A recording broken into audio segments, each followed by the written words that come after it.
Hello, everyone. Welcome to the newest episode of the Theater Enthusiast podcast. As always, I am Allison. My hot priest candle is lit. I am drinking out of my hot priest mug. I say this every episode, but I'm very excited about our next guest. And I already told him that I'm very excited because it's the first time I have somebody from one of my favorite musicals of all time on the podcast. So please welcome Nicholas Belton. Yes, I even have an applause app to welcome you. That's amazing. You're not supposed to say anything. You're just supposed to let people assume that. Yeah. Oh, you have an apartment full of people. Yes. Well, yeah, my tiny studio apartment. There's tons of people. Hello, Nick Belton. How are you? Hi. I'm good. Thanks for having me on. I'm so excited to have you on. I will say also, and I told you this before, but the people listening know that every time I have somebody come on, I have a mug for them, and I have my great Comet mug, which I love and adore so much. So that's for you. Thank you. You're sitting on my Fleabag scriptures, because I feel like Fleabag is a representation of this podcast. How are you? How's life? What's going on? I'm good, considering the state of the world and New York City, and all things considered, I'm pretty good. It's good. I'm good at keeping busy. I guess it's a good quality to have in this time of COVID, and I'm always getting into like new things or learning new, topics or hobbies or sports or So I'm good. I'm plenty busy. That's good. So let's start from the beginning. Where are you from? I grew up in South Bend, Indiana. Mm-hmm. Home of Mayor Pete Buttigieg. Oh yeah, our new the transportation secretary. Yeah, I think he was just sworn in. Yeah, my older sister is very into politics and she's a lawyer, and she posted something about it on her social media saying like the first woman of color vice president, like swearing in the first like openly LGBTQ person of the cabinet. So it's pretty exciting today in America. It's so cool. I was just listening today on NPR. It was like how they said he has gotten more done since of any president since FDR in this amount of time. I was like, okay, hearkening back to 1930s. I was like, that's kind of amazing. It's kind of amazing. Look what we had the past 4 years. So yeah. I know. But that's for another day. Yes. Another podcast. It's not related to theater. I know. So you're from Mayor Pete area. Mm-hmm. So and I'm actually from, go ahead. No, go ahead. It's funny because he actually grew up down the street from me. I think he was about 3 or 4 years younger than me, but we grew up like playing on the same block. And I only knew that because I read his memoir. I can't even think of the name of it right now, but it was his like first main book. And he just talks about like it's like reliving my childhood. It's so cool. And now he lives on the house around the corner from where I grew up, which is where I played at this kid Frank's house, which is now his house. So it's crazy. It's just, I think that like in the near future, when like Mayor Pete is having some sort of fundraiser, you should perform at the fundraiser. Maybe like I can Broadway with Nicholas Belton performing at his hometown fundraiser for Mayor Pete. I will be the first person in line. That would be amazing. Well, I know that you have like, you're one of 7 siblings, you said? Yes, one of 8. There's 8 now. Okay. I probably 7. Yeah. Did like any of your siblings know him though? Or like, are you the youngest? Where are you in the line? I'm right in the middle. None of the other siblings like put that together. I don't even think they've read the book, but I was just so fascinated by him that I kind of put that together, and I was like, hey, because we have like a family text chain, and I was like, did you guys know? And they're like, what? No. But yeah. That's cool. So growing up, were you doing theater, or like what got you into the theater world? Yeah, so South Bend was like it's definitely a place where the arts were, they definitely put money and attention into the arts. We had a annual summer festival called the Firefly Festival, which is where like all the local high schools from like northern Indiana would like do a big summer musical. Mhm. And it was like more than just a summer experience. It was kind of like a way to like meet people around that were like nerdy and theatery like you. Mhm.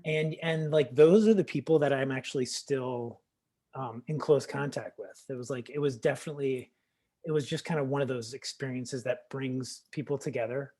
Um, and it was so cool. And then my older brother went to theater school. He went to DePaul in Chicago, which was near South Bend. And so I would like visit him on the train, like the commuter train that went from South Bend to Chicago, once a season. And I was just like immersed in it. And I just wanted to be him and I wanted to do everything that he was doing. Mhm. And so I just kind of like emulated that. And I think that was really where that started. Yeah.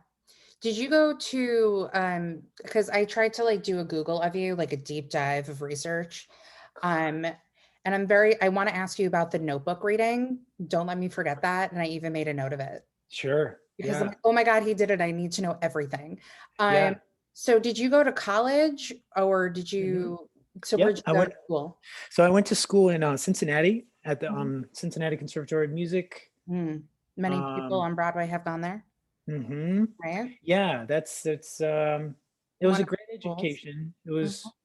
Um, I think my parents were so busy doing other things. I just kind of did it all on my own, like sending the application.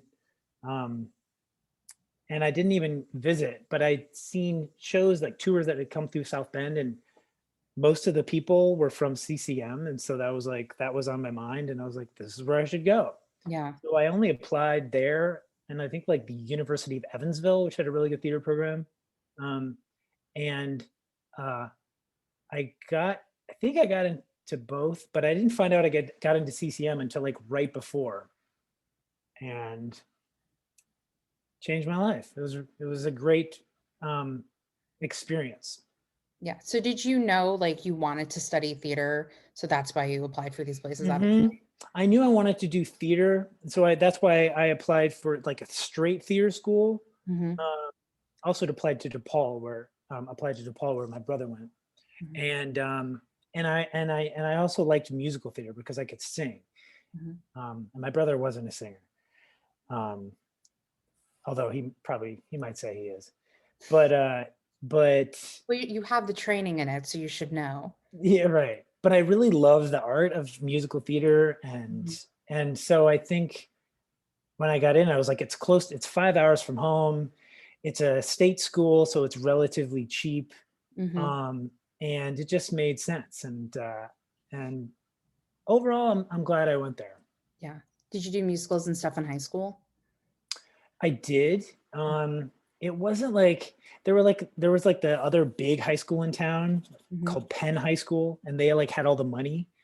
Um, but we had like some like good like raw talent and some great teachers. And I would have to say my music teacher, her name was Beverly Nankis.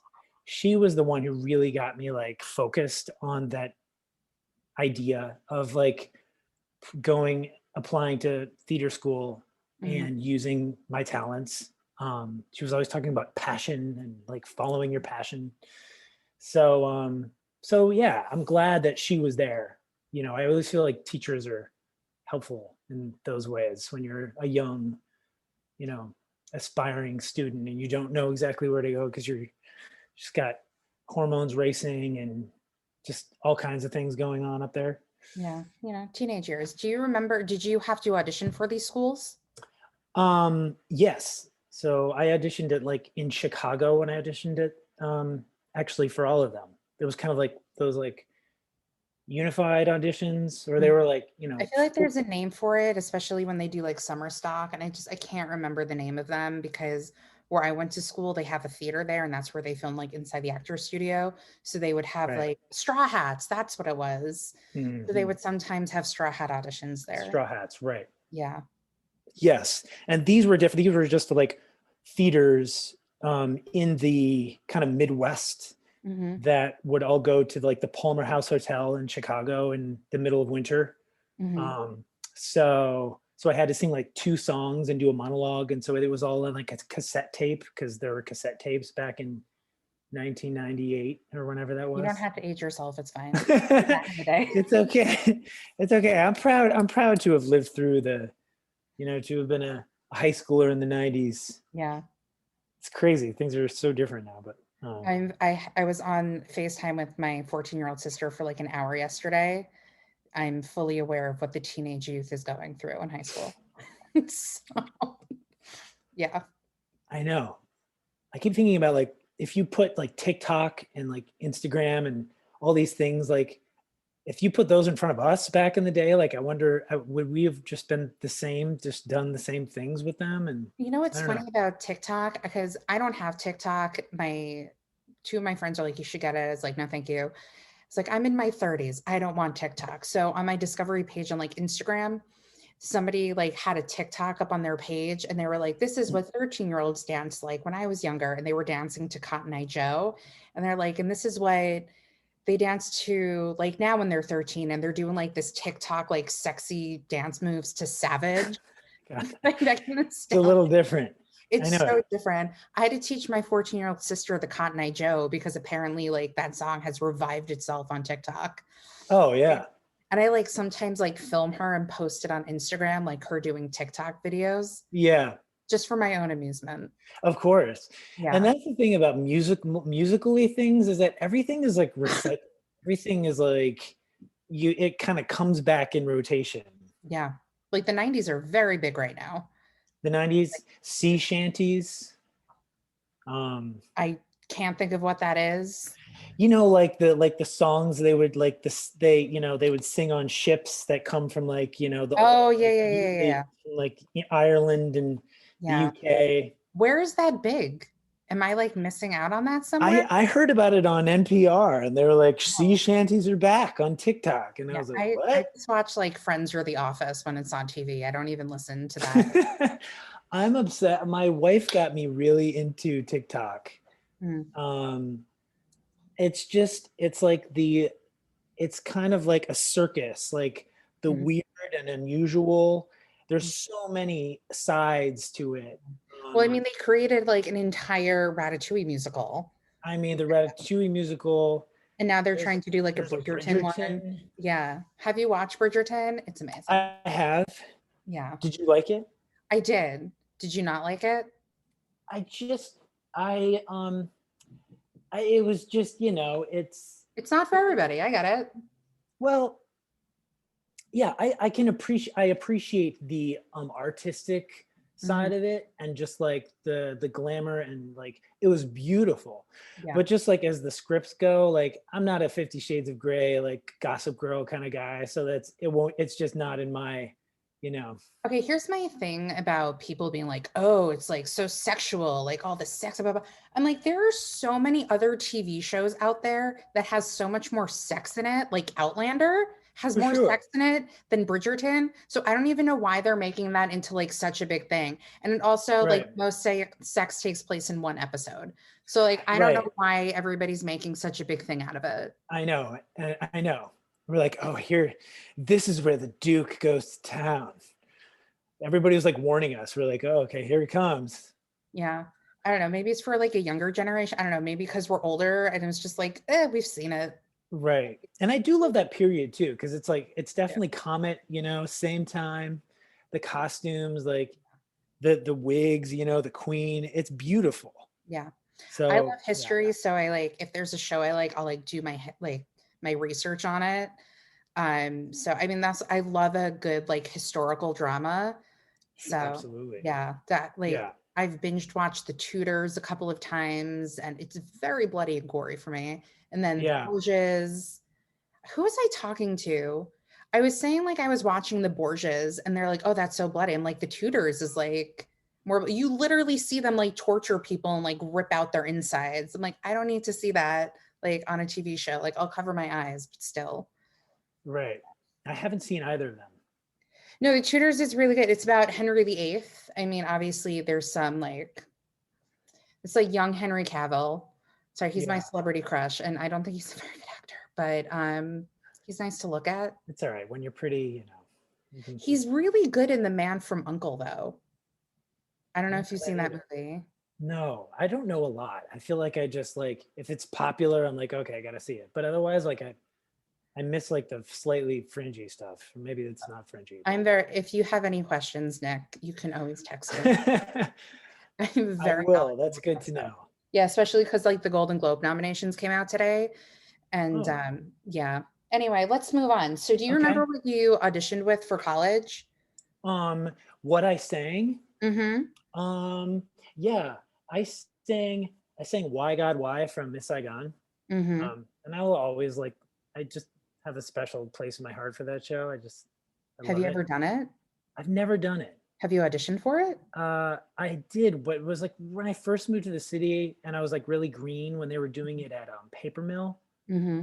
And I was just like so just like I just was like nervous and it wasn't the time. But I Yeah. wish I could go back now Mm-hmm. and audition for it. But I love that music. It's just Mm-hmm. great. Listen, Um, maybe like somewhere, because again, according to that person on YouTube, you're like an ageless wonder. So like you hey can, man, I'll take it. it's literally one of my favorite comments I've ever seen on one of the Ageless readings. wonder. Like I still laugh at it. I was like, that's effing amazing. Uh, But you know, okay. you can always go back and play Chris or one of the people in it, I'm sure. Yeah, I would love to play Chris. Mhm. I think you had said something about a dream role, and Yeah, that would definitely I'll be a get dream there. role. Don't So I worry. sang that, and I sang "Sit Down, You Rock in the Boat." Um, Very ambitious for college audition. totally. And I was like, I don't.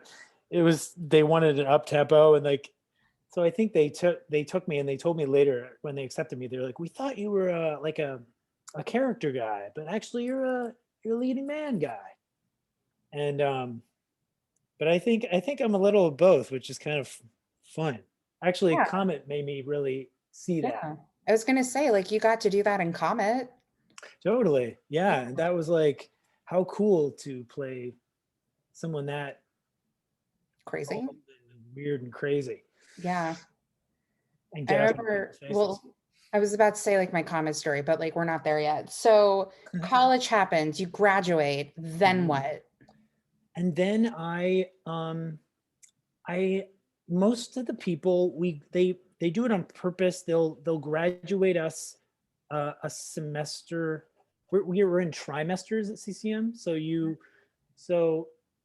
they do it where we can leave um, before the last trimester ends. Mm-hmm. They kind of time it out like that, so we get all our credits out of the way. Mm-hmm. But everybody like always goes to the city early so they can like get in for the auditions that are coming up and like at the sort of end of summer um, for like the fall season and I was in love with this girl and I stuck around school for her and I waited until the fall and I still kick myself um, for staying, but that's just one of those things that you kind of like, you live and learn about things. But I feel like I would have benefited from like coming to the city a few months earlier and like just hit the ground.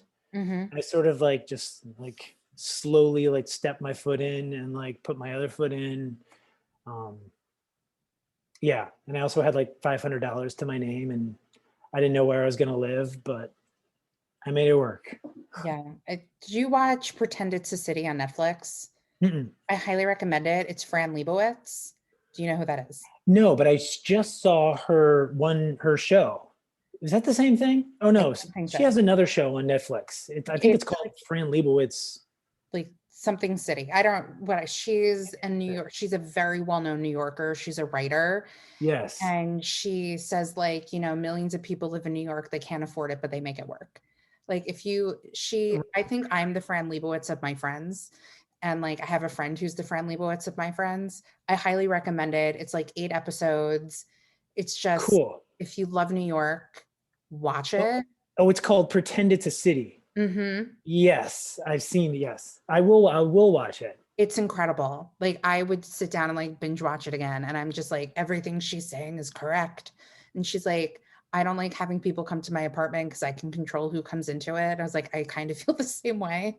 Yeah. Yeah. I But love I love listening to people who are just well spoken and who mm-hmm, just have a good sense of like language, just mm-hmm, talk. I could just listen to that like all day because I feel like it just helps me yeah. kind of navigate my feelings. And I'm like, And I oh, feel like not many people are like that. I mean, because I've like with the other company I was with, like Play Reading Fridays, we had Q&As and then we did a reading of an Adam Rapp play. And I had to get like screenshots from one of the actors. And I was literally just like sitting there watching Adam Rapp talk like the entire Q&A and like not even paying attention to getting like screenshots. So like he's really interesting to listen to too. And I was texting the person like, sorry, it's taking so long. I'm just listening to Adam Rapp talk and I'm just memorized. yeah, no, it's like it's real Yeah. when somebody kind of grips your attention and just like keeps you there and Mhm. suspended, and you're like, oh my God, I'm kind of like falling in love with this person in that, kind of like nerdy way. No, like you're falling in love with them. Yeah. I Because they're, kind of like I have a Broadway talent crush, so I get it, you know. It's Rob McClure. I love him so much. I saw him in Caplet and I was like, and I'm obsessed with you. Um, but yeah, I mean, getting back to like theater topic, people can feel that way about theater too. oh, of course. Yeah. So let's talk, Of course. what was like your first big show that you got? Did you, because I know you did Wicked in Chicago. Was that before or after Hair? That was the first big show. Mm-hmm. That was like in 2006, maybe. Mm-hmm. Um, and yeah, I was there. I ended up staying there for about 2.5 years. Wow. And it was, uh, it was like the best experience, but I was also just kind of floundered it too. I feel like I could have done so many things different, like kind of a little more responsible, but that's another like live and learn thing. Well, I mean, you were what, like your early 20s at that point? Yeah, I don't know what, 25 or something. I don't like, I look back at my 20s and I'm like, what the fuck was I doing? I still don't know what I'm doing and I'm in my 30s. So like everybody has their I stuff. know, I Like, know.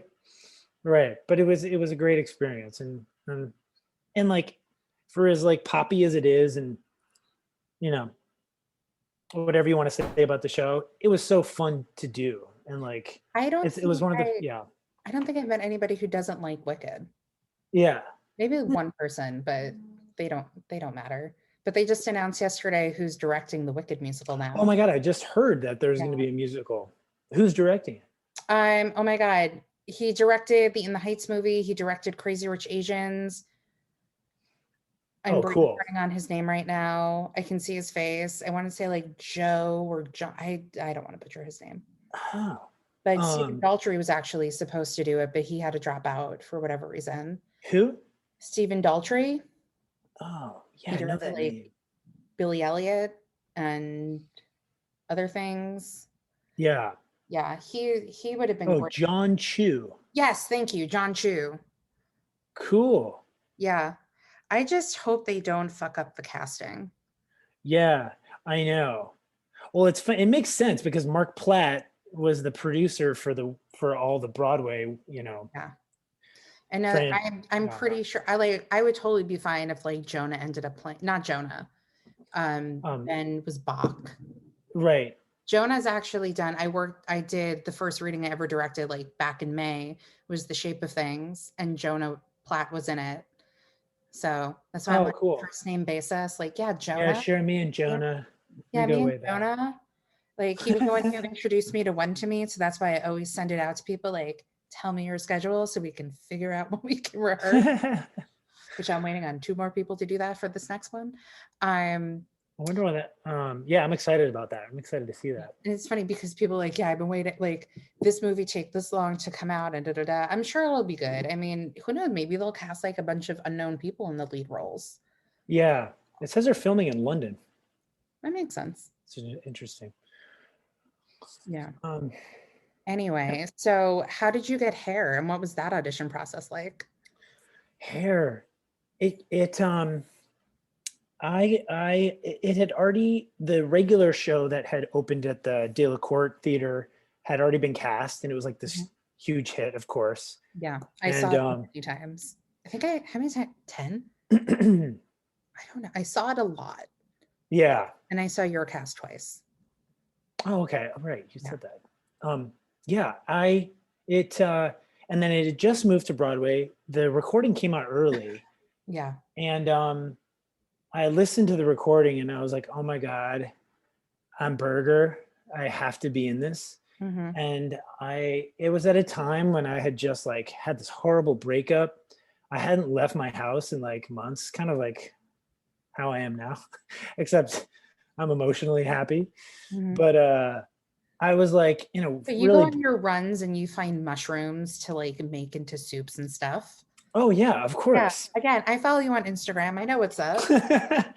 I mean, there's so much around New York City. I can't even, well, that's another topic, but yeah, that's like another, we can start our own podcast, or I'm like, Nick, tell us today what you found on your run on Randall's Island.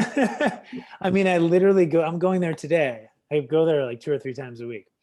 Do you live by there? I'm not like. I do. I live in East Harlem, which is only like less than a mile from the footbridge that goes across to it.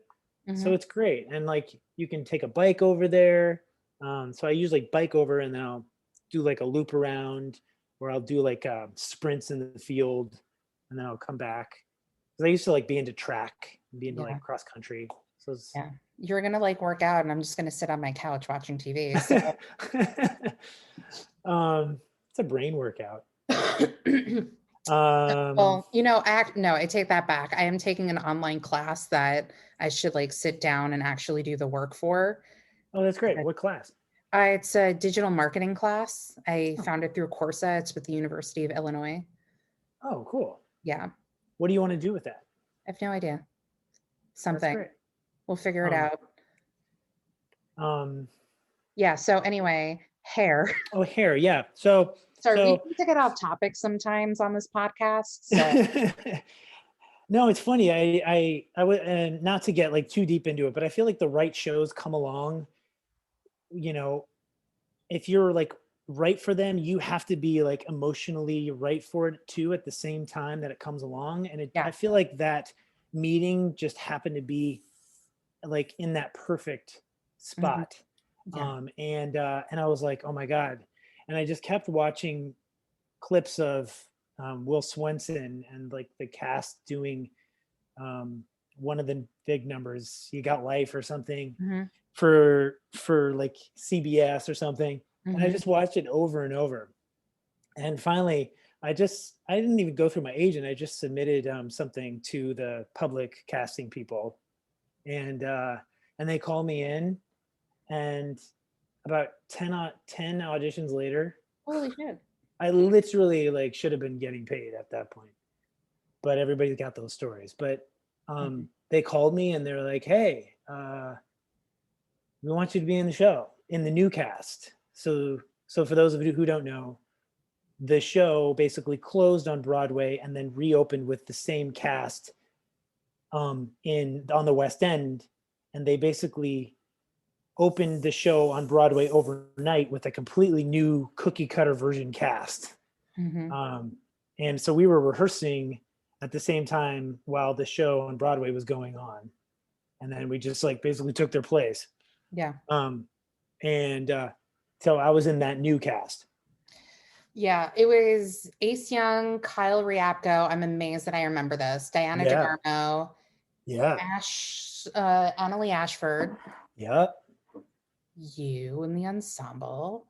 And then there was this other girl, Bianca something, who I know is also in like Dr. Zhivago. I stumbled upon her on Instagram today. It doesn't matter. Bianca. I could be wrong about her name. Oh, and there was Vanessa Ray, I believe her name was. Yep, Vanessa Ray. Chrissy. God, I'm like blanking now. It's okay. I'm like shocked that I actually remember this off the top of my head, but I'm usually good with these things. Yeah. Yeah, I remember seeing like Kyle Riapko in Spring Awakening, and my old roommate and I were like huge Spring Awakening fans, and we like took this girl who used to be my old roommate's roommate, and we were in college at this point. to age myself. And like my roommate also, like old roommate, loves Jonathan Groff. So this was her first time not seeing Jonathan Groff. So she's sitting there like, nope, nope, just like watching Kyle Riepko. I'm like, he's not bad. You know, he's just like Right. Jonathan Groff for you. So, Yeah. So sometimes people are, you got your ride or die fans, you know. mm-hmm. But yeah, it was a great cast. Yeah. It was so cool for like my Broadway debut. I was like, I'm so glad it's this show. Mm-hmm. I mean, I'm sure like some other people, like I felt like they just put us, you know, I didn't want to be a replacement, even though it was super cool and I would never trade that opportunity for anything. But Yeah. I really was like, man, I wish I could have been in the original cast. Mm-hmm. But it was still like cool to kind of take because I was an understudy, or I was a swing, but I basically was like the cover for Will Swenson, or for sorry, Ace Young. Ace Young. But I Well, like I said, I actually got to see you the first time I ever saw your cast. I got to see you go on his burger. right. I'm so happy that you got to see that. Yeah. And that's It- where my knowledge of like Nicholas Belton started. oh man, that was so cool. It was Yeah. like I that was don't remember, like, I just remember you with like your long hair and like you in the outfit, like this to the audience. And that's like all I remember of your performance. yeah. I was just that was yeah. I feel I feel like I do better when I have somebody to like kind of emulate. And for me, it was like always like I had just had Will Swenson in my head and how he did it, and I was like, Did you have that for Great Comet though? Because you weren't the original Andre or Count Bulkovsky. no, that was Blake, Yeah. and I actually saw it in the tent when it like 7 years ago at this point almost. mhm. I'm on 45th Street. And I actually had the best chair because it was the chair that like Bulkovsky came over and he like looked at me when he like ate something off of a like our Oh yeah, table. And the scene between Pierre and Anatole, like Anatole actually like used my chair, right. Oh right, like frustration. And it was like, yeah. oh my God, I'm in the best seat ever for the show. Yeah, it's always funny to see the people in those spots like light up, and Yeah. they're like, oh my god, they're fighting behind me. I was like, oh, okay, this is happening. And I literally like just started with that company that I worked for. Yeah, And they like had free tickets to the show and I wasn't gonna go. And then this girl I was friends with, I'm like, you know, I can get free tickets to this thing called Great Comet. It's in a tent if you want to go. And I yeah. just like from there I became obsessed with it. And yeah. It was super cool. It was almost like more special in some ways in the tent because we were just figuring things out, Yeah. and a lot of Well, things were just let's get into Comet then. So yeah, well, like hair is done. And then let's talk really quickly what happens after hair. yeah. After hair, um, God, everything's like so jumbled up right now. Do you need a moment? I can just sit here drinking my water. No, so after hair, I think a few months went by, Mhm. and that's when I did the Evita tour. Well, you also toured with hair. So was that in between? Oh, right. Never mind. No, hair was right after. Yeah. Did you were you in the St. James cast? St. James Yes. Theater? Yep. So we did the tour. Oh, sorry, take And, it back. I also saw you at the St. James Theater. oh, cool. And I was there that night where they did like the gay marriage ceremony. Yeah. I was there that night. Oh, cool. I Hmm. remember that very fondly. That was a cool moment. Yeah. I said to my friend, I'm like, oh my God, this is my first gay wedding. I'm so excited. Yeah. um, yeah, we did the tour, and then like I think it was halfway through, the Joey Parnes, the producer, was like, and we're coming back to Broadway, and this hadn't really been done before.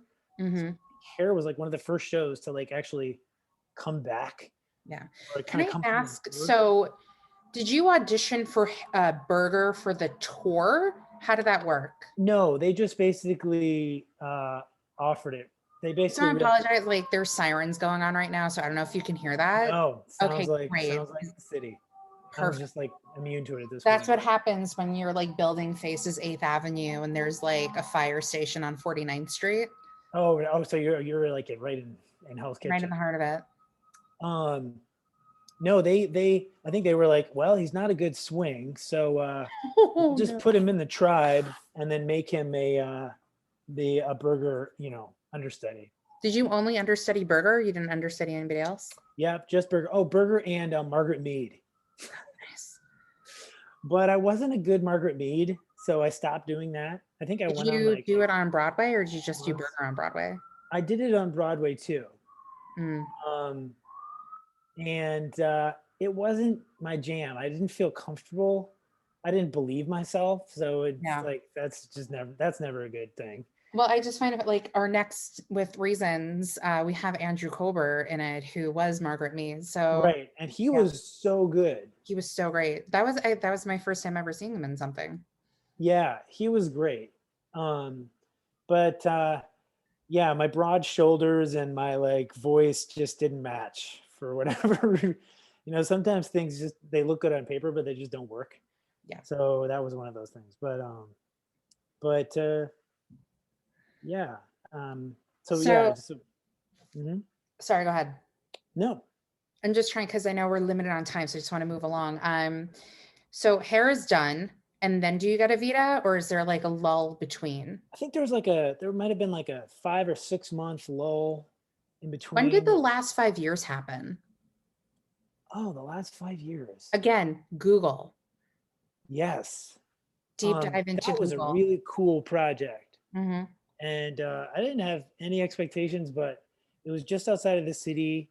It was this place called the Crossroads Theater Hmm. in New Brunswick, right near Hmm. Rutgers, uh, and it was just this really, I mean, it's such an intimate show, Hmm. and it was me and it was a black girl um, playing Kathy, and it was so cool. And I'm blanking on the timeline, but I think it Okay. was somewhere in that Because I'm span. just trying to like remember what your hair looked like.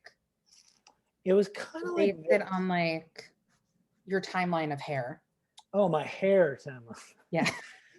Like your actual hair. Oh Lord. Uh, yeah, I think it was sometime after hair. Okay. Um, And then and didn't you do Carousel in Chicago also? And you played Billy yes, Willow? yes, that was when I Justin was Bieber? still in Chicago with Wicked. Oh, okay, So I was basically like done with Wicked, and I was like, cool. I need to leave, but I Hmm. didn't want to just leave without a job. This came along at the like right at the you know right when I was like, okay, I gotta go. It was perfect. Um, this local guy, music director named Douglas Peck, who's amazing, who lives out in LA now. He found me, and I went and auditioned, and it was at the Court Theater. This guy Charlie Newell, who's the artistic director, directed it, and like all things in Chicago, they just like strip things down really, Hmm. just from an actor's perspective, and it was Hmm. so cool. And I feel like it gave me kind of like a framework for what happened, on Broadway just not too long ago. So it was so cool. And Yeah. he rewrote, it should be like a 26 some piece orchestra, but Hmm. he rewrote it for about, I think, 8 instruments. Oh, wow. Um, and so it was like literally stripped down and just really about like telling the story. And we Mhm. even like numbers like Blow High and things like that, we would start by like speaking, and we're like, well, how would we like bring in the nets, what kind of fishermen are we? And we were always talking about context in relation to like the time and who we were. And even like the people who were playing like ensemble, they all like had these like hush like carved out intricate like stories, so it was really cool. Yeah. I Yeah. feel like And that's something I tried to do in college. It was like, hey, I'm in this ensemble of like this Greek show, Trojan Women. Like, what happened to my family before I get like something happens to me inappropriately on stage? That's a story for another time. So I feel like I need to ask you something and now I'm like brain farting on it, but let's move on because again, we're limited on time. So Sure. talk to me about Great Comet. How did it come about in your life? When did you start with the show? And Hmm. then how did you end up playing Andre and Count Bolkowski? Yeah. So I didn't have too much going on. I was like chefing at the time. I was working with the chef out in Long Island. Oh, that's Um, great because you also like became a chef in between. uh-huh. Yeah, that was actually after Wicked. I was like, what am I going to do? I don't know if I want to do theater, but this was kind of like in the middle of that. Every time a gig would stop, I would kind of go back to cooking. Mhm. And Where in Long Island? I'm from Long Island, so that's why I asked. Sag Harbor.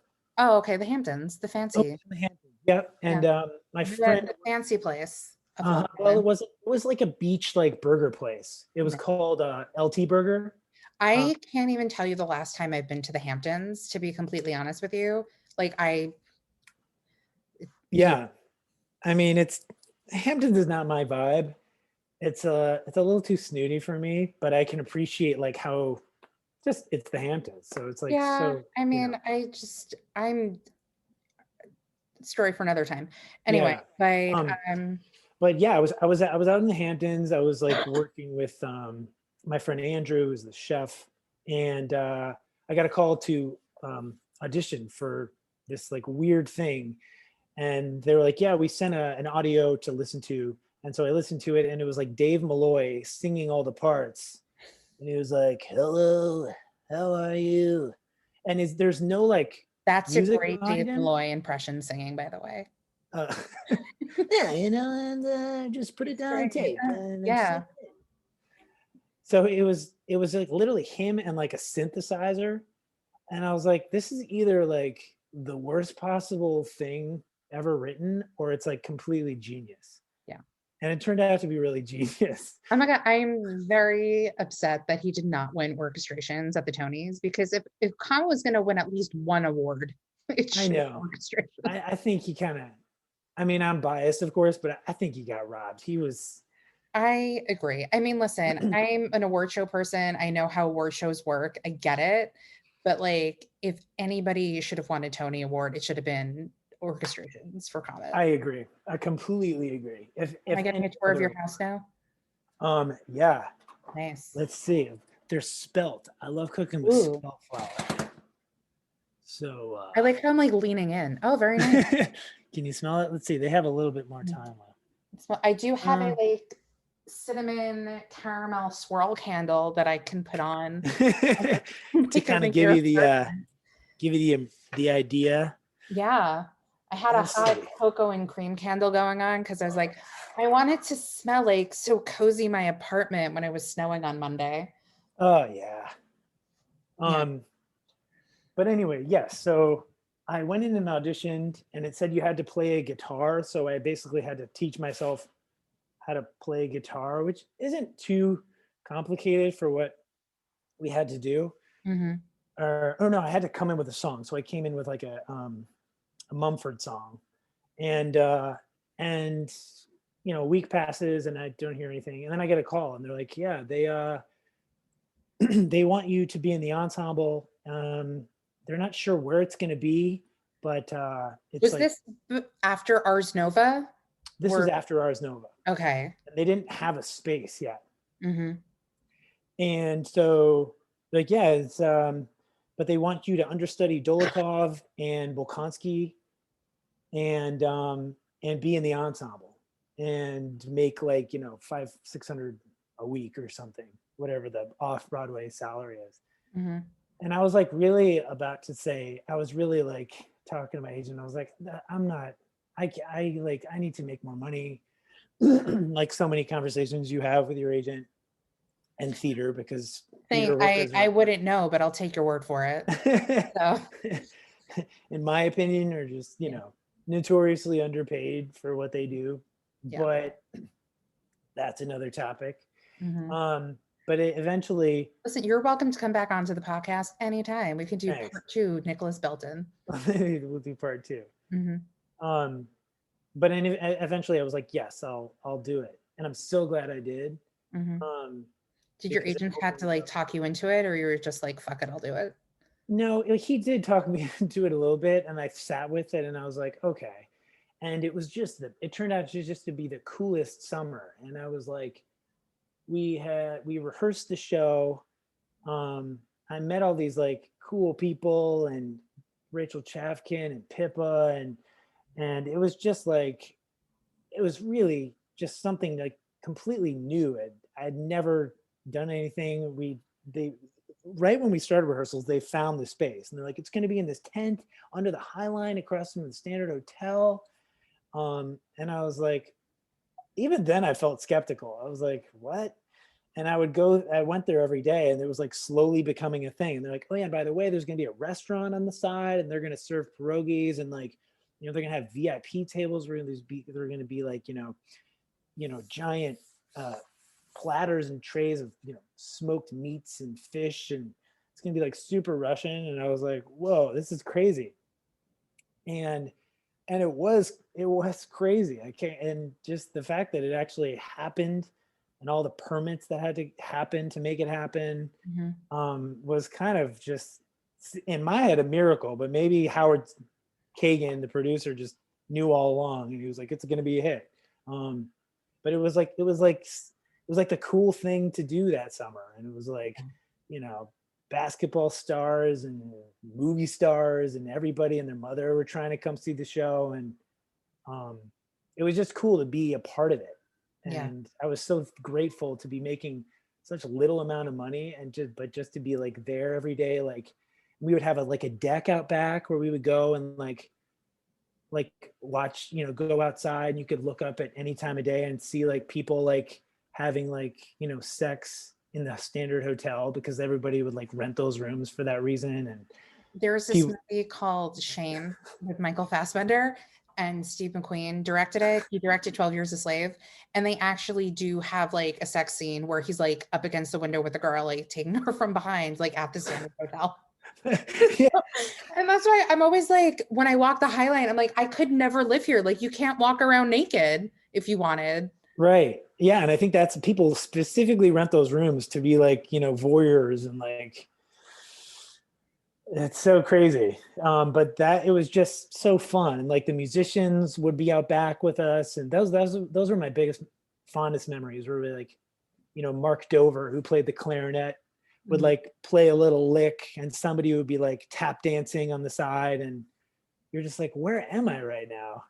And you could like leave and, go like get a bite to eat and then come back, and nobody would know. And it was just sort of like you were breaking the rules, but it was all like legal. I feel like that's very fitting for comment. I don't know why. So let's talk about how you ended up playing Andre. Because I had, like, when we were supposed to do the reunion, I had like the joke of like, guess what, guys, Andre is actually here, but I couldn't use the joke. It happened. Sure. Yeah. So how did you end up becoming? So I left the show before that's when I got a Vita. And I left the show before the show moved uptown to the tent on 46th Street, next to where the Imperial was. And it was apparently just in time, because at that point it was starting to like become winter, and the snow drifts, I heard from the cast members, were like coming in, and all these like legal things were coming into question. Like, can we do this? Should the actors be given more money? And but so I went on tour with Evita, which is actually a really cool experience. And that ended. And then not too long after that, I got a call to be Andre Bolkonsky, because they were doing it at ART. And they were like, would you like to do it? And I was like, duh, I would love to do it. And ART, just being in that at ART, and that like the space, and it's just such an incubator for like just great things to happen. Diane Paulus has just created that cool, I mean, her name obviously can bring in so much creatively. And so that was great. And I sort of borrowed a little bit of what what I saw Blake doing, and then also just kind of like leaned on like, kind of my own like experiences and my grandpa and like some other people. And I was like, this is cool. I'm like, I kind of get to create a character because it had changed and Mm-hmm. it had become less of a caricature and more of like a like my own creation. You're talking about old Prince Bukowski? Yeah, old Bolkonski and Andre too.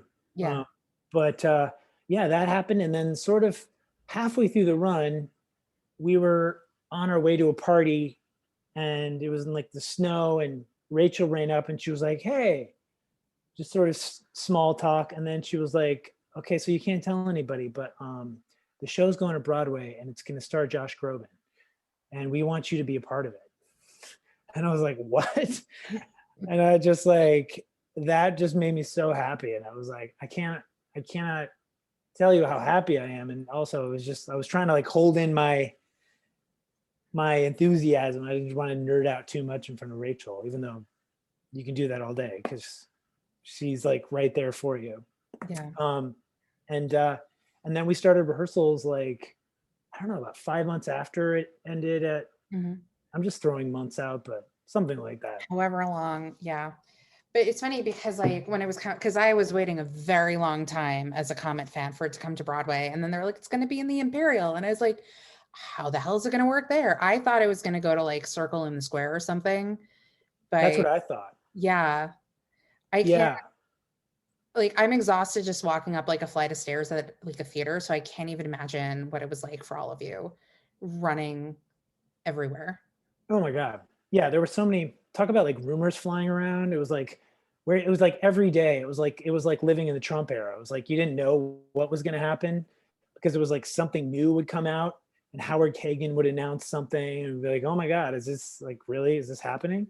Um, but yeah, the Imperial Theater, we're like, "Oh, okay. And I then guess it's not going to be in a small venue." yeah, but then like I just if I were, rich enough to like own a place, I would want to have like a designated like great Comet room just to like decorate it and like rich red with like a chandelier like that. Yeah. Yeah. No, I mean like talk about deserving a Tony. I think Mimi Lyon would like created something that Yeah. was just like so stunning. Hmm. Even at ART, what she did was like amazing. Yeah. And I was like, wow, this is like special. Yeah. Even like the flooring and like there's Mhm. just the detail of like the Yeah. tables and it Yeah. was so cool. And then we walked in and like saw this massive like just like art museum. I mean, it was like mind blowing. It was super cool. Yeah. So once Comet is done, how long after did you get Carousel? And that was literally That was literally the next show in the Imperial. yeah. Yeah. So Comet ended. I can't remember what time of year it was. I feel like it was September. I don't know why I'm thinking it's September, but I No, think it was it's September. September. Yep. Yeah. And right before um shit hit the fan, I I went in and I kind of felt like I was like in survival mode and I was like Hmm. at the same time they announced that Carousel was coming and I was like I have to be in that show. I'm Hmm. going to be in it. Yeah. They didn't know where it was going to be, but I auditioned for it. I went in for the assistant, and then I came back the next week, and I just knew in my head I was like, I'm going to book it. I'm booking it. Yeah. And I went back in for Jack, and I sang like My Boy Bill, Hmm. and he was like weeping. Can't believe I'm saying this about my own, but I was like, Listen, I was in college and I sang the song Broadway Baby from Follies for a class I was in. And one of my best friends, who from like now, she's never heard me sing before. And she's sitting there like hysterically crying. And I'm singing like an up tempo number. So I understand. sometimes people they're going through their own experiences. But anyway, I Well, was no, she's like, like, because I never heard you sing before. And I was like, well, sit when I'm in well, the shower. I had like some really good soprano going on yesterday in the shower. then you gotta see Yeah. keep following that. Yeah. Um, so yeah, and then I found out like I think 2 days later, and Hmm. it just and then the electrician at the Imperial was like, because they know, everything before anybody Everyone. else does. Even Yeah. like the directors, like they're like, Yeah. Manny, who's the electrician at the Imperial, he's like, because I already told people, I was like, I got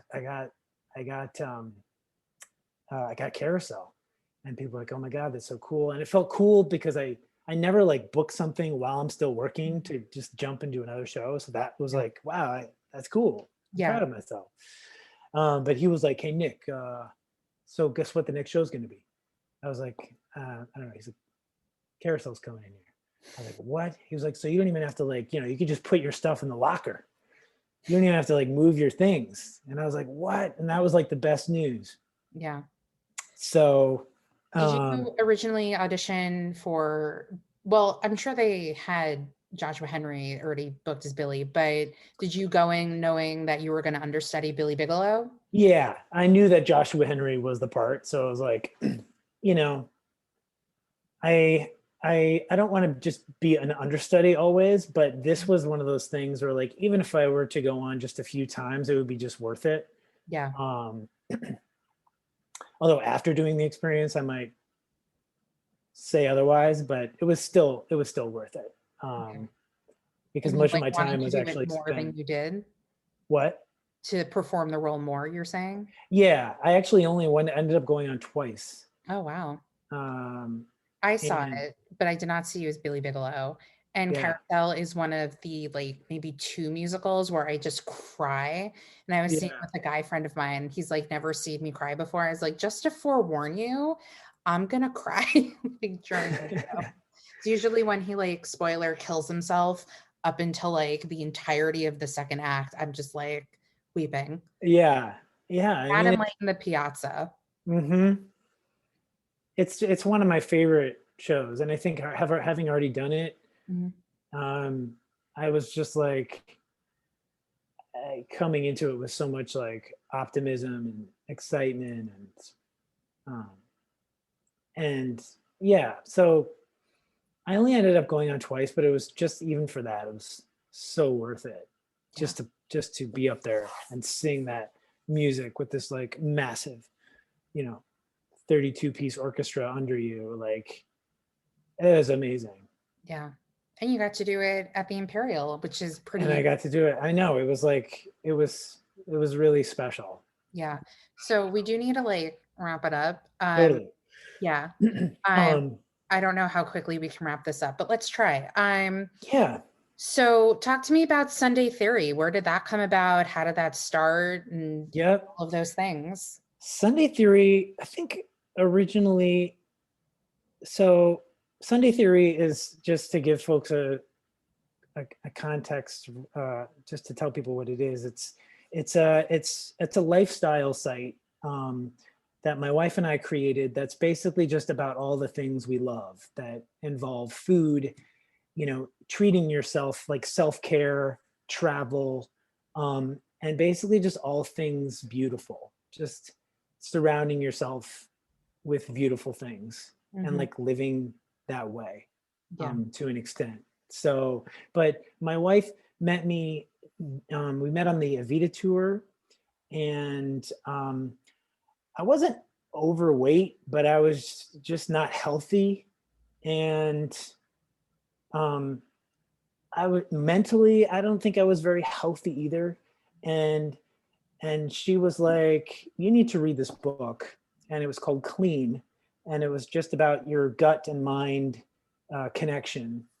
And from this doctor called named Dr. Alejandro Younger. And he basically just talks about, he just kind of breaks it down in layman's terms about how to, eat in a way that's not like a diet, but just that, um, just a way of eating that you can eat always throughout your life, that you know is healthy, that invites good and bad bacteria and flora and fauna to like flourish in your gut, and the direct connection pathways between your gut and your brain. Mhm. And I I just got so curious about that world, and so it started from that health place, Mhm. and then it moved to sort of like she has such a good eye, and she's also very tech savvy. So we just started, and we just love to travel. So we had been, we had taken trips to like Greece and to Italy and South Africa and some other really cool places. And we started documenting our travels and, you know, taking pictures and talking about the places we've been. And like, people were always like hitting me up for like, hey, like, where's this, because I'd been touring, like, where do you get the best like coffee downtown San Diego, or where do you get the best like steak in, Nashville. Mm-hmm. And it was fun to like do that. And then, and, Then and the then, blog was formed. and the blog was formed. We had so much material. And also like, I'm a chef, but I was a butcher for a little small period of time too. And I went basically from eating meat to eating, not full vegetarian, but eating, about 80% vegetables, and fish as well. And really that really responded and resonated with like my body, because I have ADD. Mm-hmm. And that, as a performer too, it became so important to me, actually the most important thing, to like really to really eat in a way that gave me energy to perform. Mm-hmm. And it's really started there. And food is such a thing where you do it so much, it's almost like a religion, because you can either treat it like autopilot, it's nothing, or you can treat it like the most important thing, because food basically makes up your entire body. I mean, And there's a lot of things out there that say that like food can heal. I think like Gwyneth Paltrow said like to beat her like postpartum depression, she just like changed up her diet, changed up. That's a word. yeah, Yeah, she changed her yeah, diet pretty much. yeah, Yeah. yeah, yeah, she did. And Goop is a site we really actually look to be like, this was like inspiration for us at the Yeah. beginning. Because I love her. Some people like frown upon it and say she's like really snooty, but actually I think she's really like onto something, I because actually really like Gwyneth Paltrow. I think she's just really I do cool and too. people just need to fucking get over themselves I and know. for them. I agree. I Yeah. think people are very set, and they don't like people telling them like what they should or shouldn't do, or they think eating well is a luxury, Mhm. for like um people who can afford it. And that's Yeah. not the case at all. You don't have to be wealthy to afford good food and nutrients for your body. Yeah. And I love that she brought that back, Hmm. because I think we're trying to do that. Not so much right now. We're sort of in a lull, Hmm. but Well, you have your grazing boxes that you're mhm. doing, your Yeah, stuff. yeah. So we were doing these boards, which were like these huge charcuterie Mm-hmm. meat and I cheese can boards. But never say that word correctly. I So, know it's a weird word. yeah. And I was never really into the cheese and meat thing anyway. I really loved like the fruit and vegetable part of it, and Yeah. like making like I'm good crisps. with like a salami or something like that, like on a cracker. I don't need ham or like prosciutto. So, Yeah, yeah. yeah, right. And I was always into like the artistic side of it. Hmm. But but since the pandemic hit, we found a way to take those big boards and make them into individual grazing boxes, and have a donation, where people can go on and donate a box to a healthcare worker. Hmm. So if you go on our site, at sundaytheory.com, you can go to the part where it says donation boxes under Hmm. grazing boards. Guys, I've done it. It's super, super easy to I donate. know, and thank you for your donation. Of course, I told you, like a part of Um, my birthday gift, because I buy myself a gift every year. And I was like, a part of my gift is going to be a donation for a grazing box. well, it's so appreciated, Yeah. and we're doing actually another. We're trying to like spread them out, because we have so many now that we'll probably be doing them in through the next year. So, but I I think literally have nothing going on. So if you need help putting a box together, I'm totally down to do that. thank you. No, seriously, because I'm literally just like watching friends. and The Office on TV during the Yeah. day. So if you're like, come to East Harlem and help with the box, I'd be like, great, let me get in an Uber. Thank you, Allison. Yeah, of course. Um, You have my number. Text me whenever. I will. I think we're taken care of, but if we do need some help, I'll definitely hit you up. Of course. But anyway, yeah, if you want to donate, go to sundaytheory.com and go to the individual grazing boxes. But it's great because it's like I have a few connections with like Mount Sinai and Columbia Presbyterian, and like every time we drop them off, there's just like such a feeling that comes over you. It's just like you can see how appreciative they are, because even now they're working their asses off, and it feels really good to give back like that. So we were supposed to wrap up a couple of minutes ago, but let's. It's okay. I know. I said it's actually 3, so I got a few more minutes. All right, perfect. Because I just like want to make sure like I'm not preventing you. Totally. From, like if you have to like put like a special frosting on your cinnamon roll. No, the cinnamon rolls can wait. Perfect. Okay. So let's talk about what are your like top going theater experiences. What do you have? Top going theater experiences. I would have to say when I first moved to the city, I saw a show that came through. I think it was via Canada or the UK, and it was called Shockheaded Peter. Did you ever see that show? Nope. Man, it was like it mixed. There was like a musical group that was just an actual like band in it, and I can't think of their name right now, but they were a part of it, and it was like part puppetry and part like theater. Excuse me. And it was at the New 42. It was at the where was Fame? I couldn't even tell you. Okay. Somewhere. It was on 42nd. The New 42. Yeah, I know what theater you're talking about. Yeah. It's like right next to the New Amsterdam. Yeah. Yeah. No, it wasn't there. Sorry, it was next to Playwrights Horizons. It was. Oh, so it was further down. Okay. Yeah. Yeah. It was in that space, and it was just so cool. And the guy was like a countertenor, the lead guy, who was also kind of like the narrator.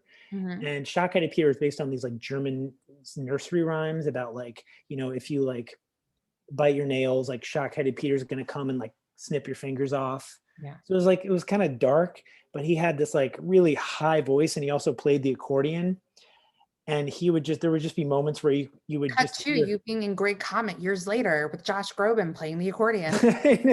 I know. See, so I would say that like it was like when I moved to the theater to the city, and that was like super inspiring. I also remember seeing a show at Maine State Music Theater in college, and it was Blood Brothers. And this actor named Jeremy Webb, I think, was the main guy. And he was like so inspiring. His performance just like blew me away, and I was like, "You're awesome." My first Broadway show, I was 5, but my mom took my sister and I to see Blood Brothers on Broadway with David Cassidy. So cool! Yeah. I love that show. That would be another like dream role to play that part. I'm sure it'll be like somewhere in the world at some point once the pandemic's over. I hope so. I hope. Really, who knows? It's a lot of things going to change, but I hope it'll be like for the better, so things can. We can talk about that too. Anything else other than Blood Brothers and? That's about it. Yeah, just I miss being inspired. I miss seeing theater. Not even more than like even being in it. I just miss seeing theater, and talking about it with you is like. Yeah. Oh, I can talk about theater all day. So again, part 2, Nicholas Belton. What about dream roles? I know you mentioned Christopher in, oh my God, brain farting, Miss Saigon and Blood Brothers as of recent. Dream role. I would have to say like before I did Carousel, Billy was a dream role. I always wanted to do like Shakespeare. I always wanted to play like Edmund and King Lear. But yeah, that's what I can think of for right now. I'm sure that you can, make that happen over Zoom. I'm sick of Zoom. I'm sorry that we're on Zoom right now. It's okay. I mean, obviously this is the way we communicate, but I'm just Well, ready you know what? Some Girls was over StreamYard, so I mean, it was amazing. It's amazing that what you can actually do mhm. these days. And, you know, Yeah. rewatching that, I was like, wow, it actually like gives you kind of a sense of like, you know, these people being together, even though they're I don't so know if far you apart. watched the reading after that we did, but No. yeah, we did Rabbit Hole with Celia Keenan Bolger, which I was like, did we get her? Like, still, we're Yeah. all like, we can't believe she said yes. And Yeah. like people were kind of like losing their minds over like how good it was. Like So my friend, wait, this was before your thing, because our show was the first one that you did. we'll talk about that not on the podcast. Oh, okay. Yeah, Yeah, because I was curious because I knew you'd done it before, but I was like, okay. we'll talk. But anyway, Um, so let's do the inside the actor studio questions now. sure. This is towards the end of the podcast. So Okay. are you ready? Yeah. Okay. What is your favorite word?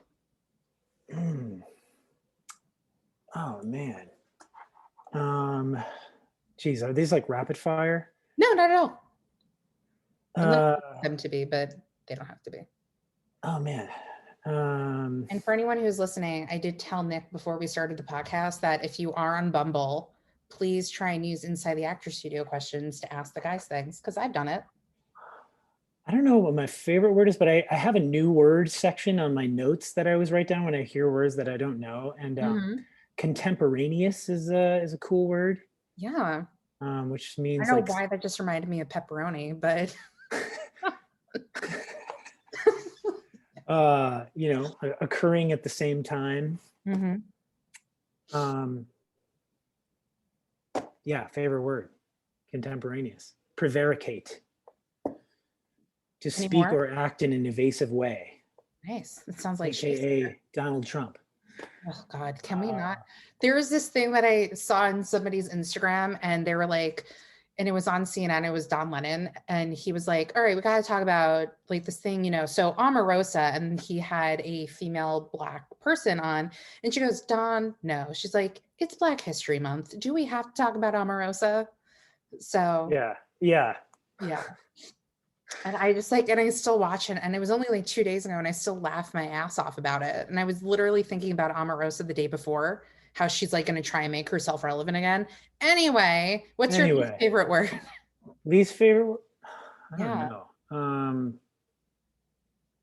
Um, weird or just amazing or sweet. So I had to make sure I don't use the word amazing around you, because I say that a lot. Well, So they're when we not. went together and I was like, amazing, you were just like, oh God, Oh God, that word again. that word. No. Did she say moist instead? I feel like there's so many words to use. And like my sister, I love her, but she always says amazing and sweet. And I'm just like, There's there's somebody so many other words that you who could I say. who I asked on Bumble, like your least favorite word, and they said epic. He's like, I don't like how when people use epic for things. And I was Yes. like, you know, it's funny. I have a sister who does that. Yeah. You know Who what another word is? Stunning. Stunning. I don't know. I feel like that's overused too, in the same way that epic is. Yeah. It was stunning. I mean, I have three, but it's like tits. Ugh, I can't even like say the word pussy. Like it just grosses me out. And like panties. And like, Yeah, but yeah, panties. I'm not into that I word don't either. like it. It's What just about like, like, ugh. I was reading Fat Pig in college, and I was telling people, I was like, I hate this word. And I don't even like saying it, but the lead character, such a pussy. yeah, yeah. Yeah. What turns you on? Um, like I said, language, like Mhm. you know, when people like use good language, nature, um, um, food from places or things that I've never heard of before that are that are like just something new that I don't know, history that I don't know. Mhm. So Um, I get very excited about history. I'm sorry. Me too. No, Like I could have it's had a minor in college, but that's a story for another time. But one of my favorite my favorite museum is the Met. And in their armory section, they have Henry VIII's armor, or like possibly Henry VIII's armor. So I always make it a point to go and see that whenever I'm there. that's And it's cool. like, and I nerd out about it every time. And you can like see the difference in his age just based on like the sizing of the armor. Yeah, that's cool. Yeah. I love history and food in history too. I just listened to this great podcast about the cultural history of food from like the very beginning Yeah. till today, and it was like so fascinating.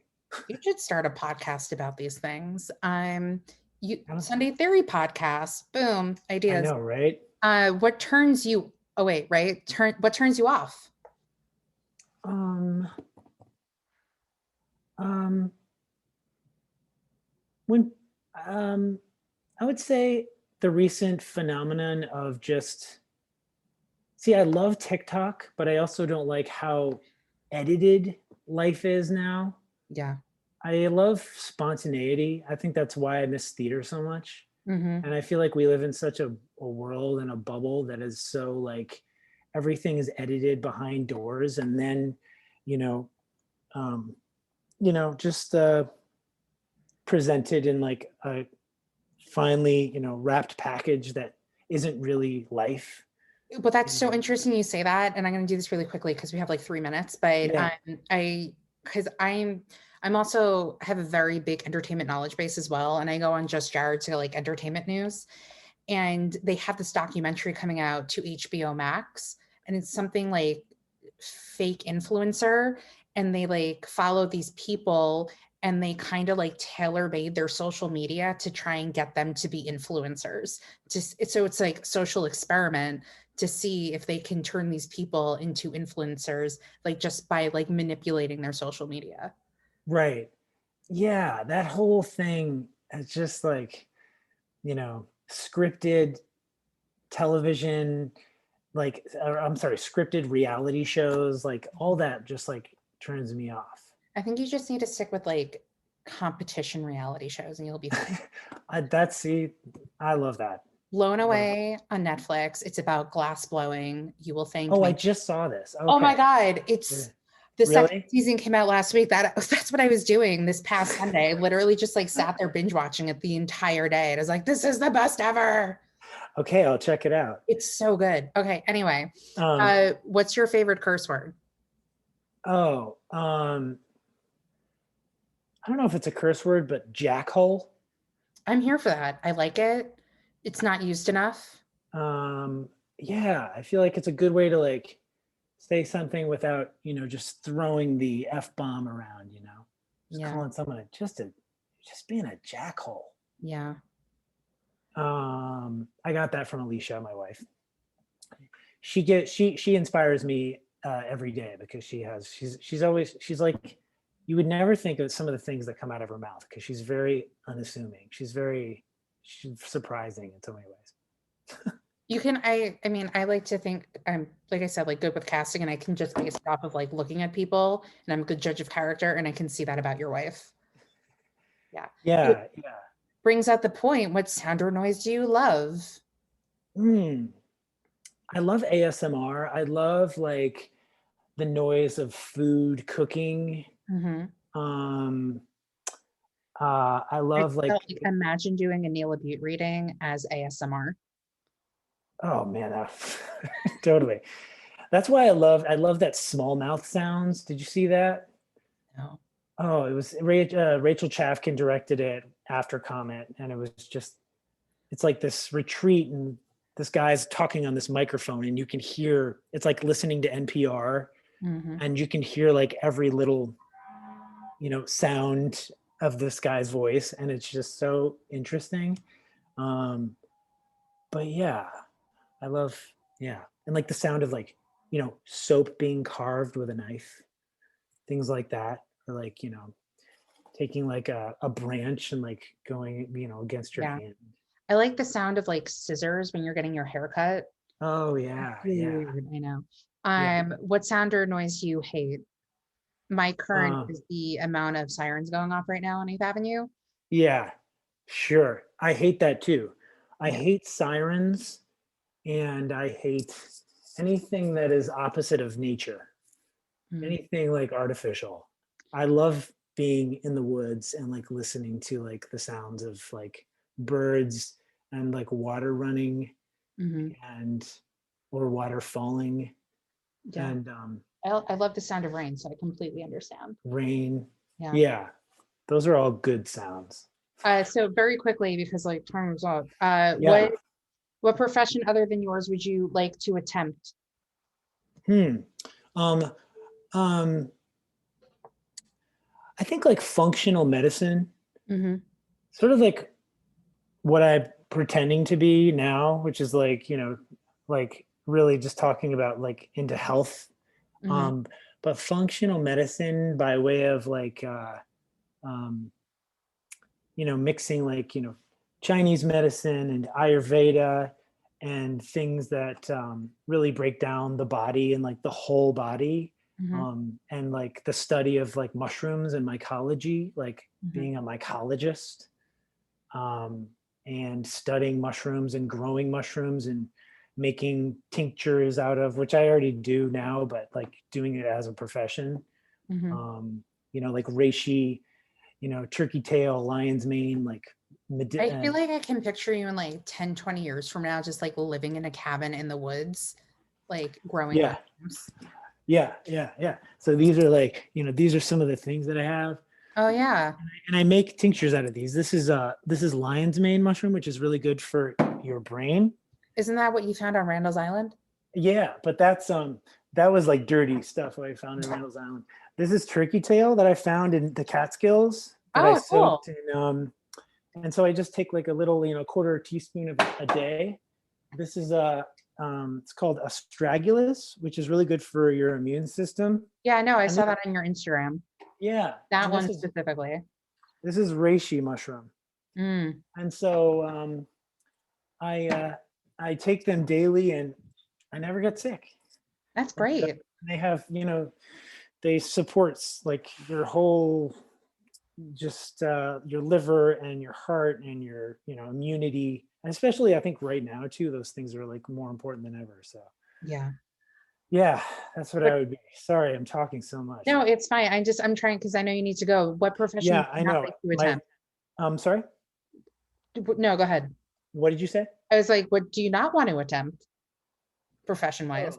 Oh, being like a doctor, um, Like a real has to, doctor like surgeon. a real doctor who has to like deal with people's like fluids and like blood and, insides. That like it's so funny because I love talking about it, but like the idea of like needles or blood like freaks me out.